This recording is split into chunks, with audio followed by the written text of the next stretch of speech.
Hey there, I'm Lee Ullman here with some big news from the National Young Farmers Coalition. We're partnering with Heritage Radio Network on a special season of The Farm Report. It's all about what's happening with the Farm Bill and how it impacts farmers and eaters. I am growing diversified vegetables on land that's been in our family for 150 years. And so with the pandemic, gentrification, property values going up, we had to sell the land and we lost it. Join us as we uncover the untold stories behind this massive piece of legislation that shapes how we grow our food, what we eat, and so much more. The problems we have had, those are things that come from earlier Farm Bill and USDA policy, right? Like Earl Butts, get big or get out. You know, it's my responsibility to know not only what I'm eating, but then like how that all came to be. And realize like, wow, like this piece of legislation, all this money, like it's technically something that I support as a taxpayer. While Congress debates the next Farm Bill, this is not just an invitation to listen. It's a call to action. Be part of the conversation. Subscribe to the Farm Report on Heritage Radio Network, wherever you listen to podcasts. We talk about food. We talk about music with musical dudes. Finger on the pulse, Snacky Tunes. Thanks for listening to this special presentation from Snacky Tunes. What you're about to hear is an episode of Rice, a new podcast hosted by Erik Bruner-Yang, best known as chef-owner of Maketto. Rice will be regularly broadcast on Full Service Radio in spring 2017. Full Service Radio will be a brand new podcast network broadcasting from Washington, D.C., run by Heritage Radio Network's Jack Inslee. Until then, enjoy the special preview from us on Snacky Tunes. Thanks for listening and enjoy.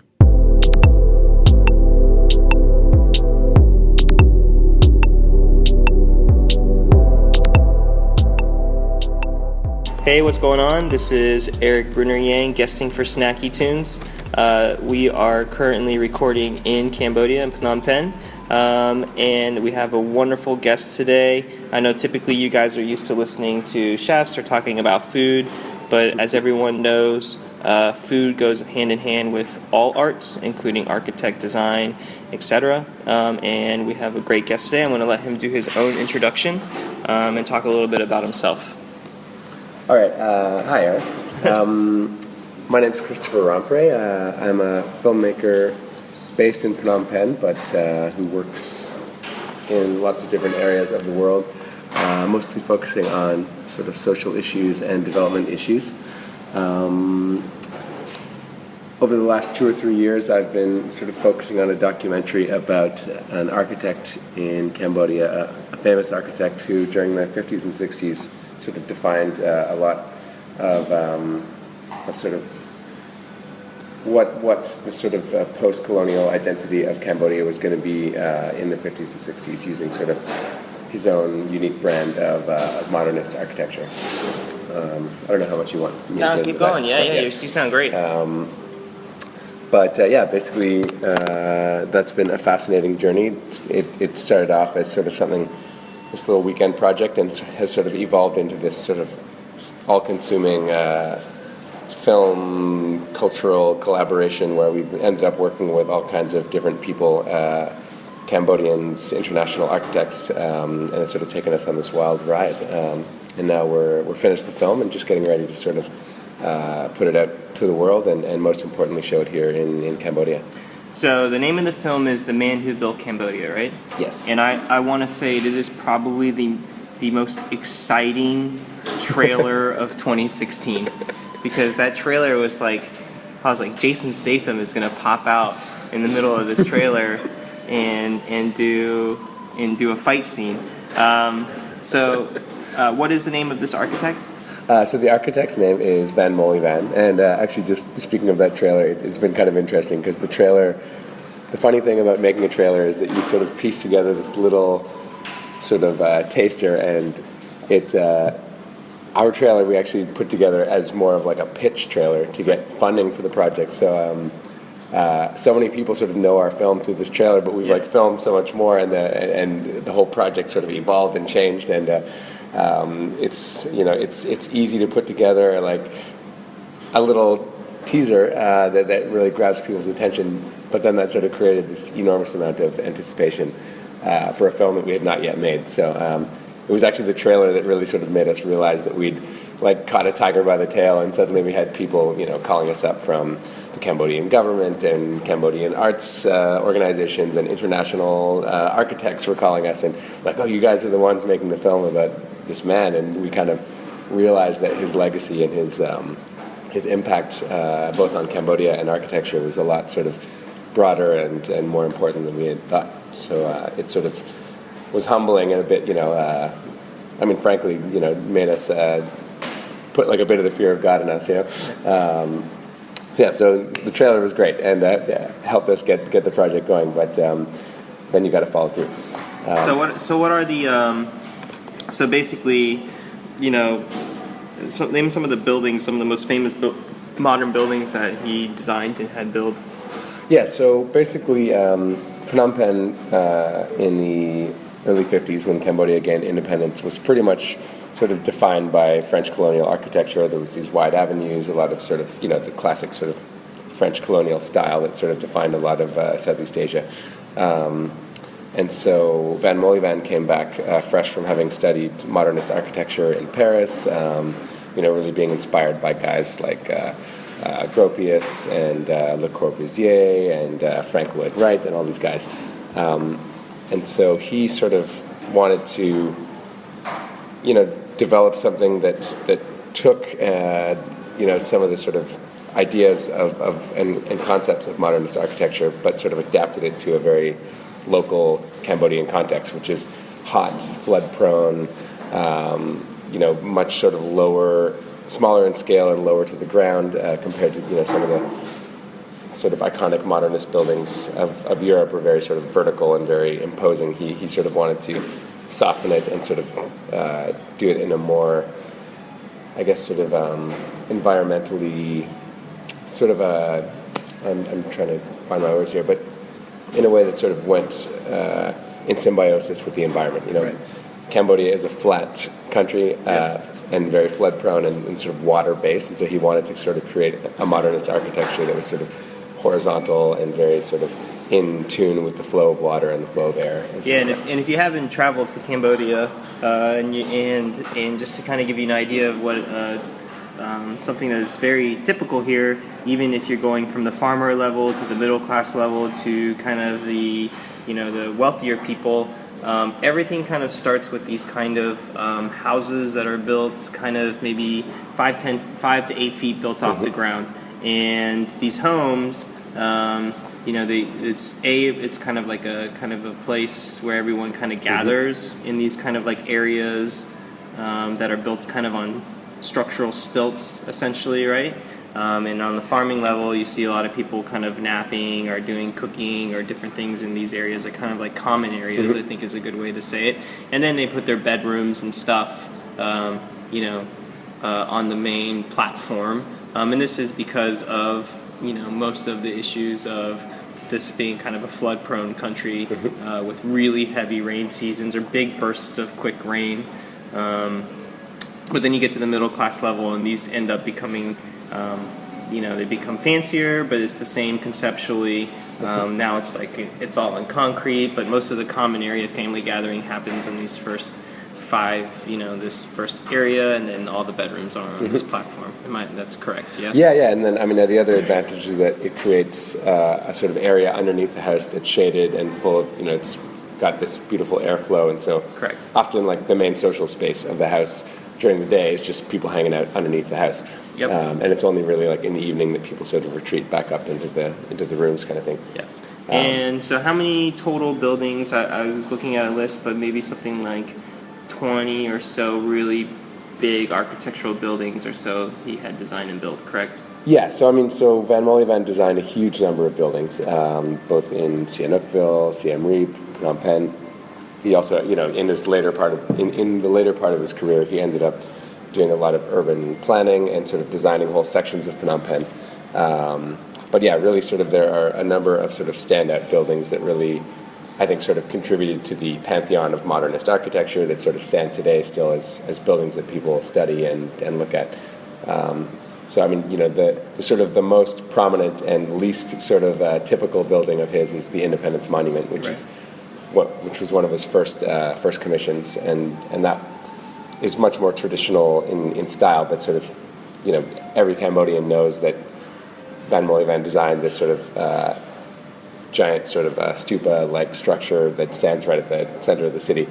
But it was really buildings like the National Stadium, which is this incredible sort of adapted structure that sort of flows from one function to another, and is sort of uses natural earth terracing to sort of accomplish a lot of its architectural goals. There's the Senate building with all these sort of interesting ways to channel water and sort of use reflected surfaces to create light without any electricity. There's there's tons of buildings. The Institute for Foreign Languages. And he was really prominent in kind of creating these like ventilating moats, correct? To kind of cool these huge concrete buildings down by creating these areas that would capture water, and store the water as a way to cool down the buildings in this heat. Yeah, so I mean, you especially see this in the National Stadium design, where you have these beautiful sort of moats at the bottom, like surrounding the whole sort of indoor stadium area. They also act as flood overflow, and those moats themselves overflow into sort of flood ponds. So the whole building basically sort of breathes water. Like when it's dry, the water is pooled there to keep the building cool. But then when it pours rain, all these sort of collection ponds sort of act as a flood protector. You also have sort of all these design elements that allow natural light to sort of filter into the indoor spaces and also allow air to flow. It's like the building basically, even today, pretty much has almost like a zero electric footprint. Like it basically cools itself. And this is still a high-functioning stadium. I mean, they just had the Cambodia versus Taiwan game there. Exactly. 60,000 people went and attended the stadium. So this isn't like a stadium that no one's going to. It's perfectly functioning. So Van Mollievan is still the greatest living architect? Yeah, I mean, obviously people have subjective opinions, but I think almost here in this country. Yeah, it's pretty hard to doubt that he's the preeminent architect in Cambodia's but history. It seems like at this point in time, the government may or may not be so enthralled with that idea. Is that correct? Well, I mean, there's so much to unpack. That's a very loaded question. Yeah. Well, I mean, there's the pressures on Van Mollievan's buildings. In many ways because he's got prime real estate. Yeah, his buildings were built, right along the riverfront and in key areas of the city, and essentially people want to build on all available spaces they can find,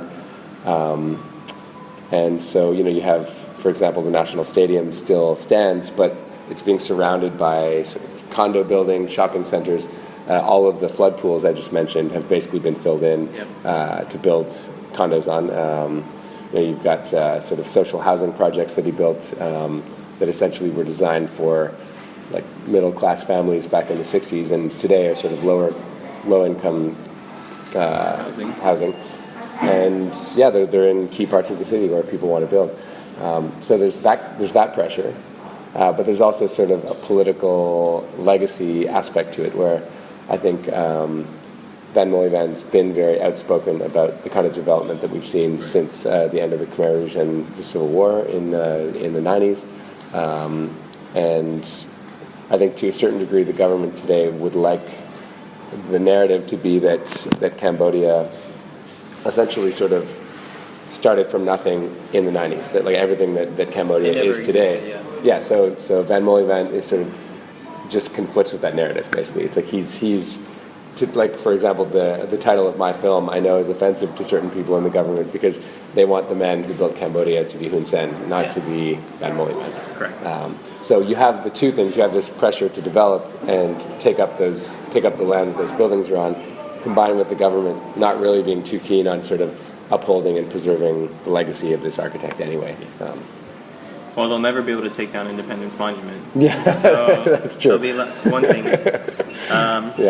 One of the things I want to touch about is as a guy that's kind of embraced himself in Cambodian culture here, and has kind of studied kind of development and architecture, and most of your background also on social issues, is, you know, what do you think Phnom Penh is going to be like in the next few years? For, like I said, you know, this is probably a place not a lot of people have traveled, so you have a country that was ravaged by the Khmer Rouge. Everything was basically to ruins here in the capital, and you had a lot of people that were kind of left to their own devices to build it back up.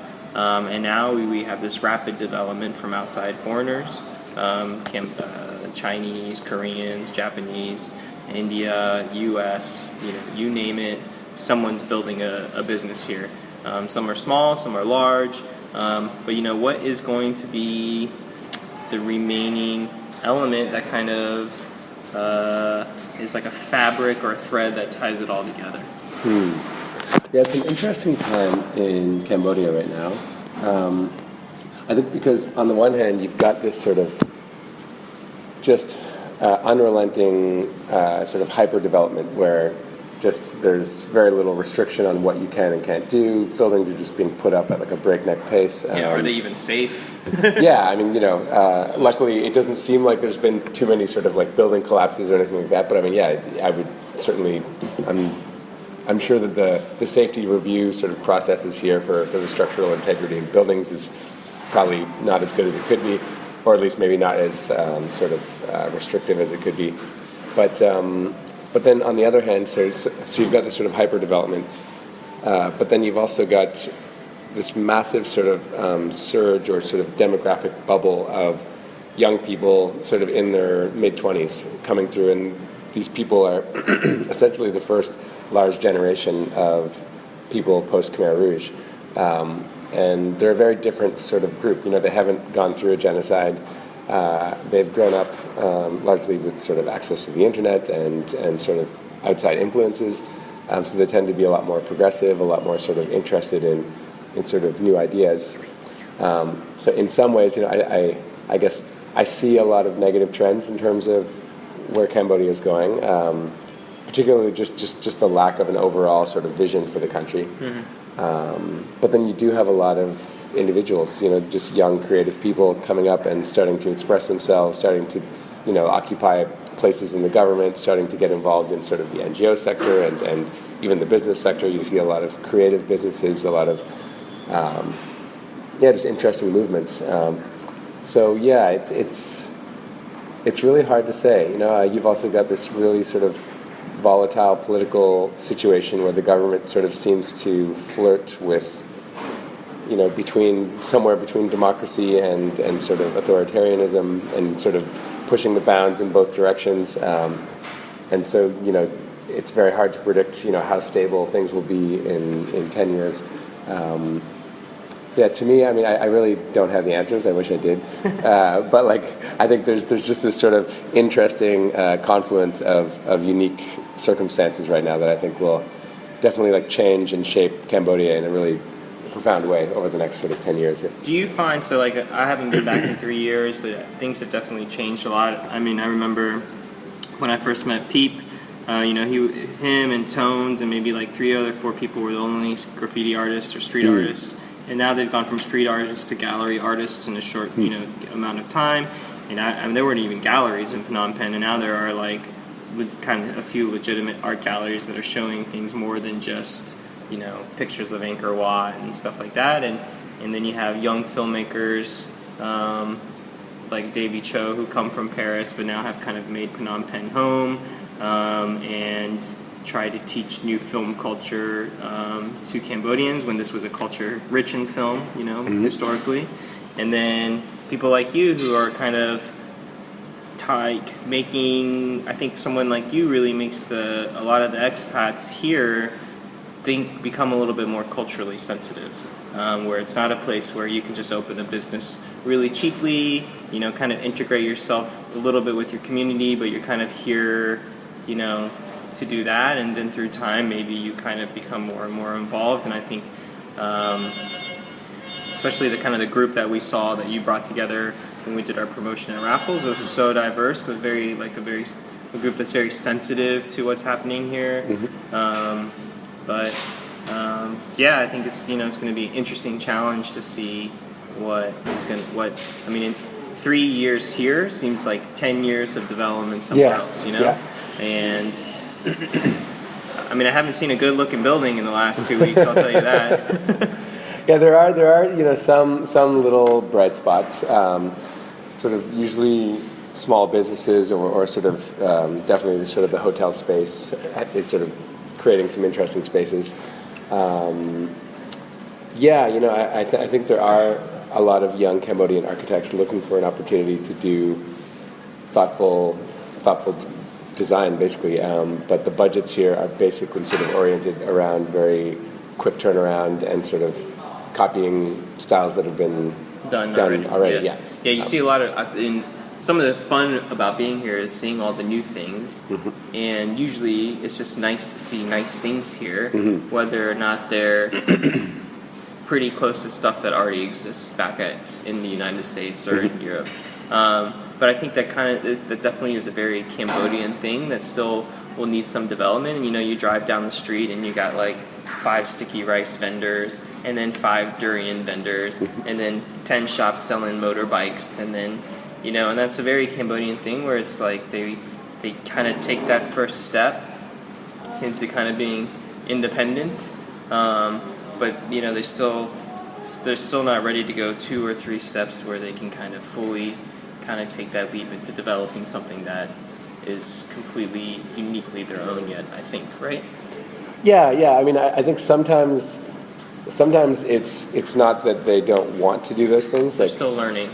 Well, but I mean, even like with architects, I think there's quite a few talented architects in Cambodia, but like I said, like they might only be offered jobs where they have a week to turn something around, and the person building the house wants a design that's already derivative. So it's like there's a lot of people.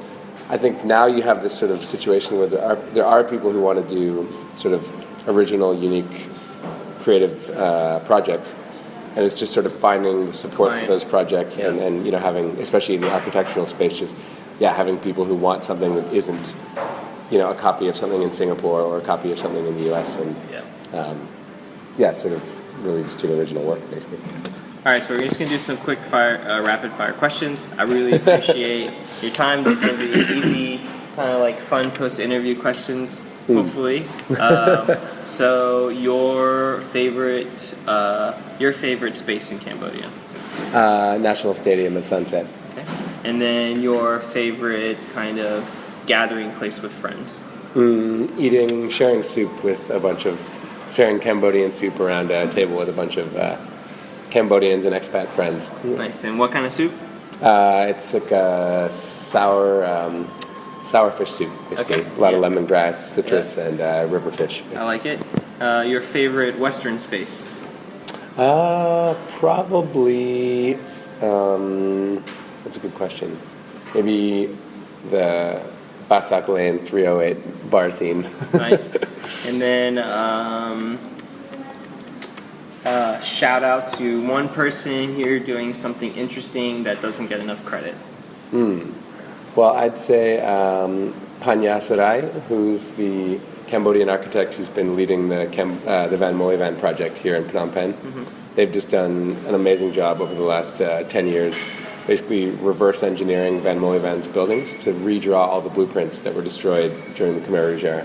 Amazing. So, I mean, I made a film. These guys, painstakingly mapped out every inch of every building that Van Molevan's built. So, that's a major accomplishment, and definitely want to give a shout out to Panya. All right, cool. All right, well, thank you very much, Christopher. I really appreciate it. I knew that I kind of didn't give you much heads up what any of this was to be about, but that's typically my style. Yeah, cool. And I hope you enjoyed your time here with us. Yeah, no, it's been great. Thanks, Eric. Thank you. We talk about food.